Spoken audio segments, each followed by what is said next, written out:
anuncia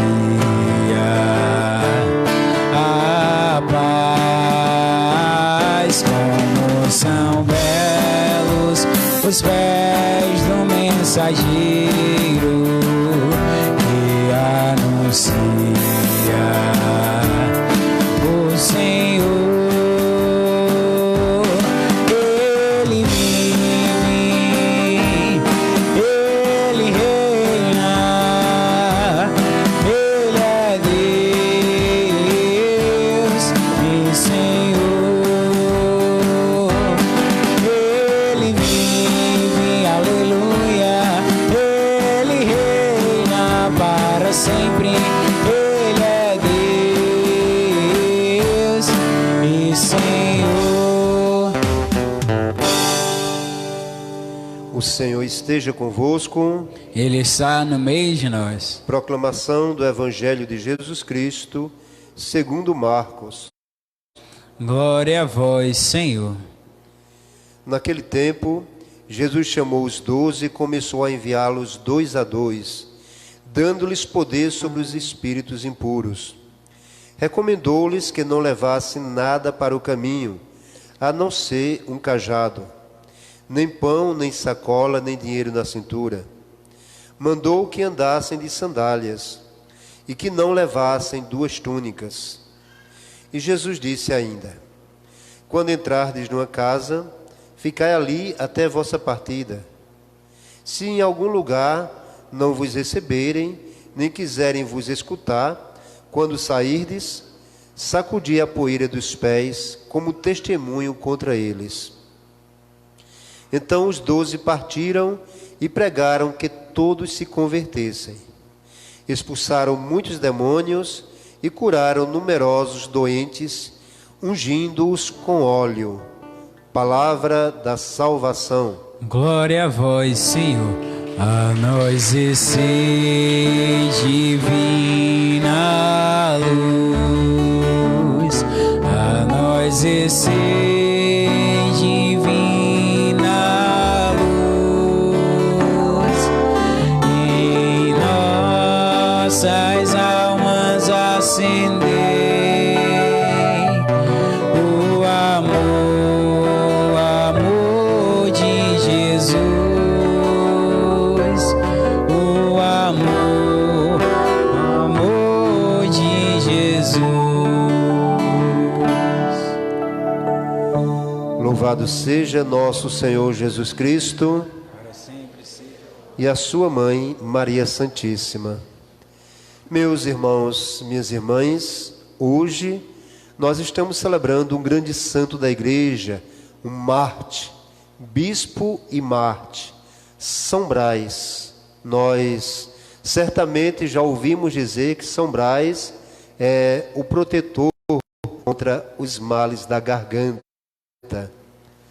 Mas talvez nós não conheçamos nada mais sobre São Brás do que apenas isto, porque ele socorreu uma criança que estava quase a morrer por conta de uma espinha na garganta. Então ele ficou conhecido ou sendo invocado como o santo que nos protege contra os males da garganta.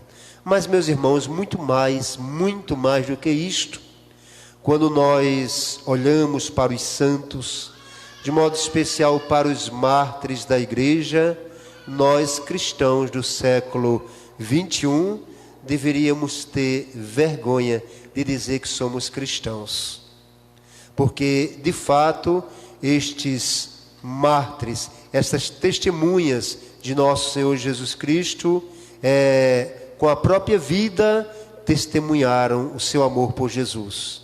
E nós, cristãos do tempo que vivemos hoje, dizemos amar Jesus, mas só queremos que Ele nos livre dos sofrimentos e das dores, das incertezas da vida. Quando temos qualquer problema, nós corremos e pedimos a Jesus que nos livre. Eu não estou dizendo que isto é errado, não. Mas eu estou dizendo que os mártires sofreram por causa da sua fé. E quanto mais sofriam, mais amavam a Deus. Quanto mais sofriam, mais firmes se tornavam na sua convicção de que valia a pena permanecer fiel aos seus princípios, à sua fé. Valia a pena permanecer fiel a nosso Senhor Jesus Cristo. Pois bem, meus irmãos, vejam só, não sei muitas coisas sobre São Brás, mas apenas, vamos dizer, o básico.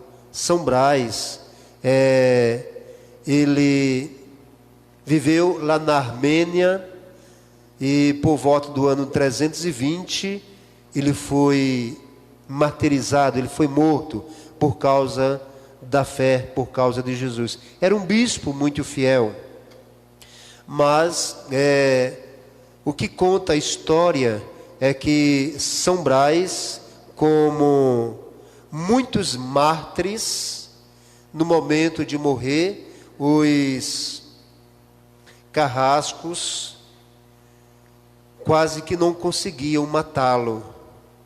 Não conseguiam porque Deus sustenta, é sempre assim que Deus faz, com aqueles que proclamam amor por Ele, com aqueles que de fato provam que amam a Deus.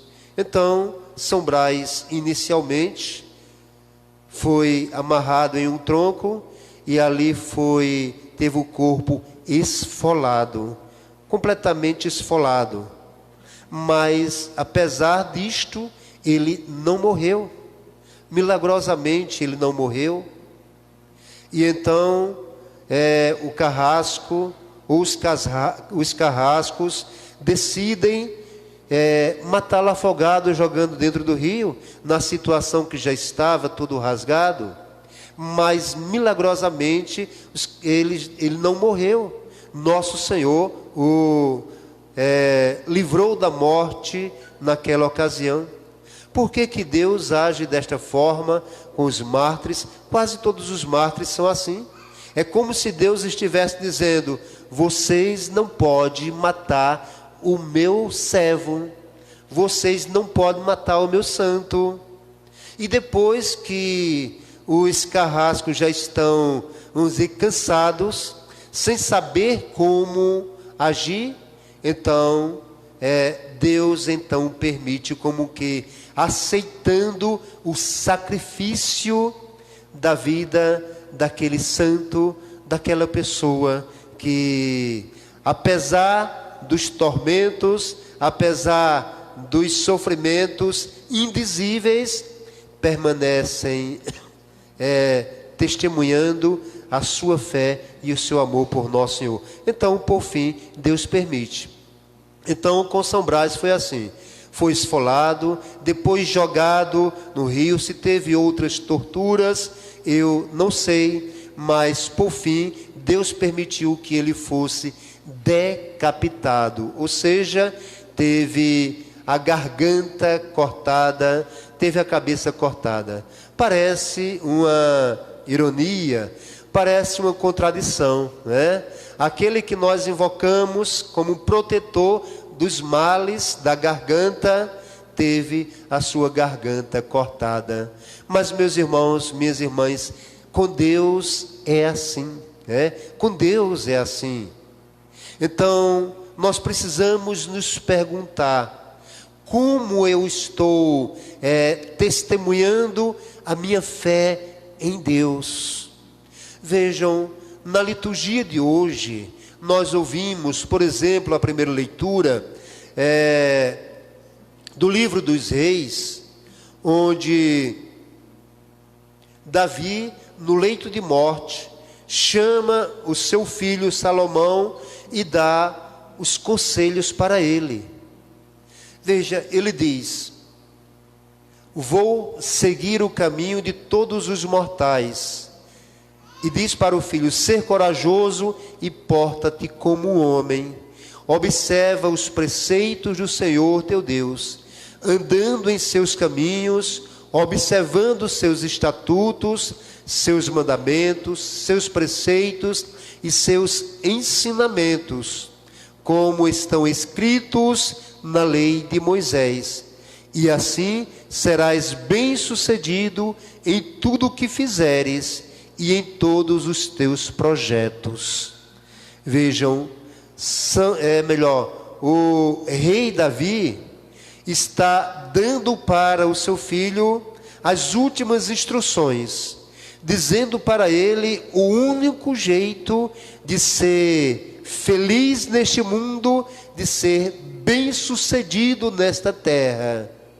E o único jeito de ser feliz neste mundo é obedecendo à fé, é obedecendo à lei de Deus, é sendo fiel à palavra de Deus.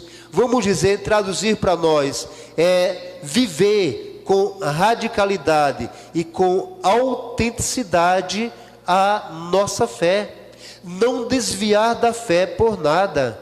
Meus irmãos, quando nós lemos a palavra de Deus que nos fala com tanta clareza, nós devemos nos perguntar: por que será que o mundo hoje está tão cheio de confusões, de injustiças e de tantos tormentos? Por que que nós, individualmente, pessoalmente, lutamos tanto, corremos tanto e temos tão pouco resultado? Será que nós não temos nos desviado da fé que nós professamos? Será que nós não temos sido, vamos dizer, muito mais obedientes às exigências do mundo do que aos conselhos de Deus, do que a fé que nós professamos? Será que realmente é a fé que tem movido, impulsionado a nossa vida? Ou para não perder vantagens, para não perder direitos neste mundo, a gente, vamos dizer, atraiçoa nosso Senhor Jesus Cristo? A gente faz de conta que não tem nada demais e simplesmente não avalia, não averigua se de fato é a vontade de Deus o que estou fazendo ou não é vontade de Deus. A palavra de Deus, vinda através do rei Davi para o seu filho Salomão, se você quiser ser bem-sucedido, se você quiser ser feliz, então ande nos caminhos do Senhor, observando seus estatutos, seus mandamentos, seus preceitos e seus ensinamentos, como estão escritos na lei de Moisés.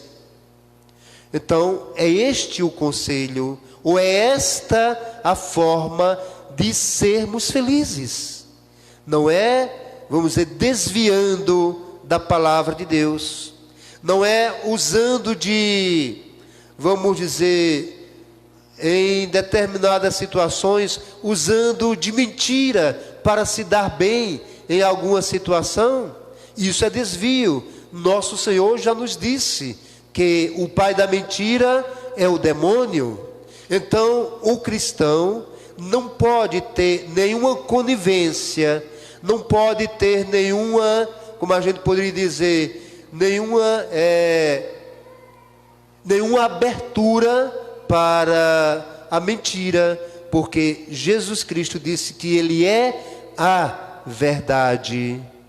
Então, se quisermos de fato sermos fiéis a Deus, precisamos caminhar na verdade, mesmo que tenhamos que perder alguma coisa neste mundo. Mas vejam só, os cristãos de hoje, de modo especial, ficam com medo de perder. Mas olhem ou ouçamos a palavra de nosso Senhor Jesus Cristo no Evangelho.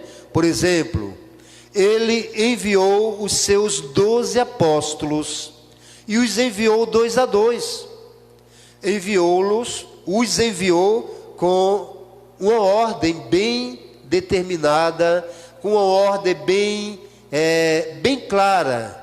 Ele disse o seguinte: não levem nada para o caminho, a não ser um cajado, nem pão, nem sacola, nem dinheiro na cintura. Mandou que andassem de sandálias e que não levassem 2 túnicas. E Jesus disse ainda: quando entrardes numa casa, ficai ali até vossa partida. Então, Jesus está enviando os seus em missão e dizendo: não levem nada, ou seja, não prendam-se a nada, não estejam apegados a nada, não dependam de nada, senão apenas da ordem que eu estou dando para vocês. E então confiem em mim. Então, meu irmão, minha irmã, não é apenas para os 12 apóstolos. A palavra é para mim, a palavra é para você nesta noite de hoje. O Senhor está dizendo para nós que o importante na nossa vida não são as coisas que nós temos ou que poderemos ter. O importante na nossa vida é a salvação eterna. Não somente a minha salvação, mas a salvação das pessoas que viverão ao meu lado. Então devo estar apegado a isto, única e exclusivamente, apenas a isto. Se eu viver assim, eu não vou perder nada, porque nosso Senhor Jesus Cristo já garantiu para mim que Deus o Pai alimenta os pássaros do céu sem que eles precisem trabalhar. Deus, nosso Senhor Jesus Cristo, já garantiu para nós que Deus reveste os lírios dos campos de uma beleza sem igual, sem que os lírios precisem se preocupar em comprar roupas, muito menos de fiar, de fazer qualquer roupa.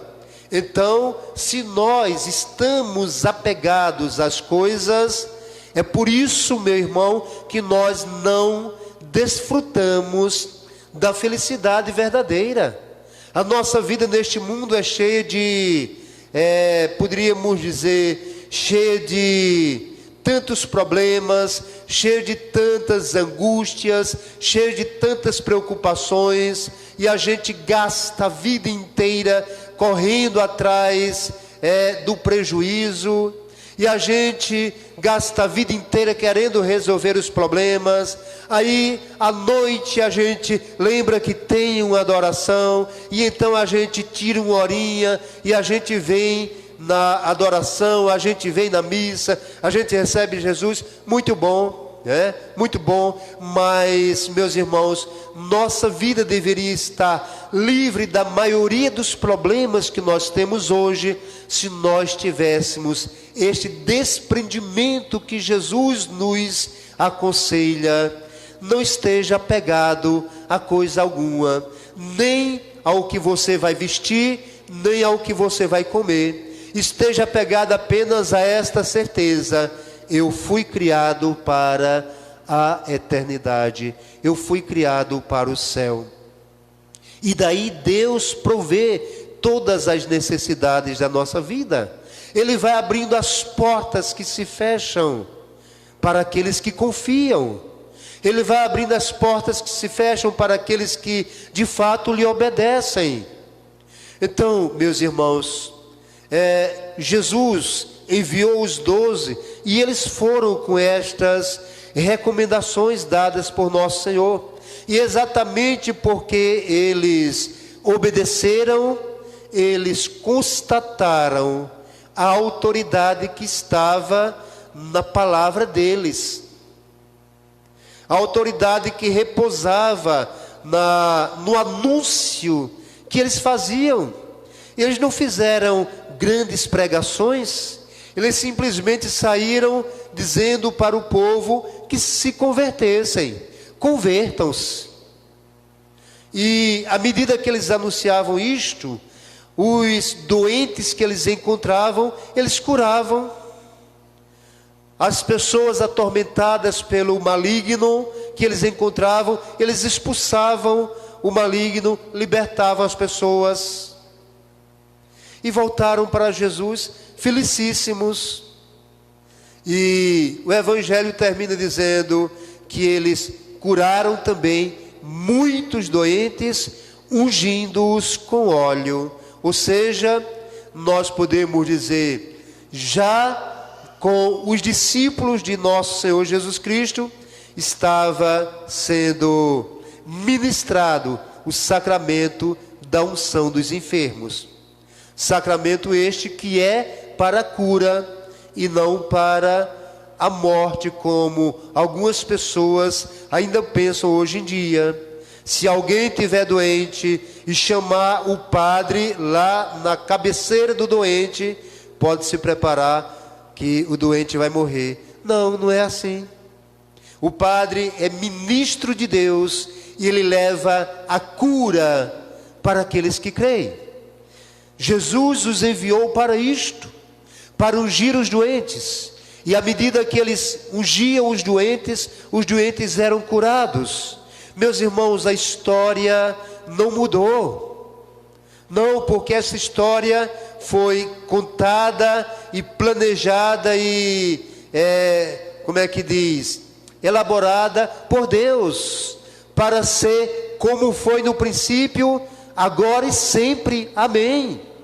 Os padres são os enviados do Senhor para anunciar o Evangelho, são os enviados do Senhor para ungir os doentes e eles ficarem curados, são os enviados do Senhor para serem instrumentos de Deus por onde andar. Mas não somente os padres, nós todos somos de Deus, e portanto nós todos recebemos esta orientação dele. Não prendam-se a nada, não fiquem dependendo de coisa alguma, e não somente da matéria, não somente das coisas, mas não fiquem dependendo nem mesmo dos seus conceitos, nem mesmo dos seus desejos, nem mesmo do seu modo de compreender as coisas. Não, coloca tudo diante de Deus. Tenhamos a coragem de nos desprender de tudo isto e conduzir a nossa vida pelo caminho que nosso Senhor traçou, ou seja, pelo caminho da obediência, pelo caminho da fé. Não queiramos inventar um novo estilo de vida. O estilo de vida dos cristãos já foi doado pelo próprio Jesus. É o estilo de vida da confiança, da fé, da obediência. Se você quer ser bem-sucedido, se você quer, como eu posso dizer, se você quer está desempregado, quer encontrar um emprego, seja fiel a Deus, esteja na presença de Deus, e o Senhor não desampara aqueles que confiam nele. Ele disse para os seus: vivam desse jeito e não leve coisa alguma, ou seja, não fique preocupado com coisa alguma, apenas confie. Meus irmãos, quando a gente fala assim, parece que o discurso é bem para os tempos antigos, mas isto só revela a distância que nós, cristãos de hoje, estamos do verdadeiro cristianismo. Quando a gente considera que a palavra que nos ensina a confiar em Deus e a viver confiando neste Deus é um discurso que serve muito bem para tempos passados, é porque nós já desviamos muito daquilo que é a verdade da fé verdadeira, a verdade do Evangelho. Mas Nossa Senhora tem nos pedido muito, em todas as suas aparições: voltem para o meu filho, voltem para o Evangelho do meu filho, voltem para a fé, voltem para a vida de oração. Então, ainda há tempo, voltemos para o Senhor, é tempo. De modo especial, meus irmãos, nós que temos a fé, devemos viver por esta fé, e o mundo verá que há uma enorme diferença entre aqueles que creem e aqueles que não creem. Mas depende de nós vivermos nesta obediência da fé, e o resto é com Deus. Pode ter certeza, se nós fizermos a nossa parte, sem dúvida alguma, Deus faz a dele muito, mas muito mais do que aquilo que nós imaginamos. Amém? Louvado seja nosso Senhor Jesus Cristo.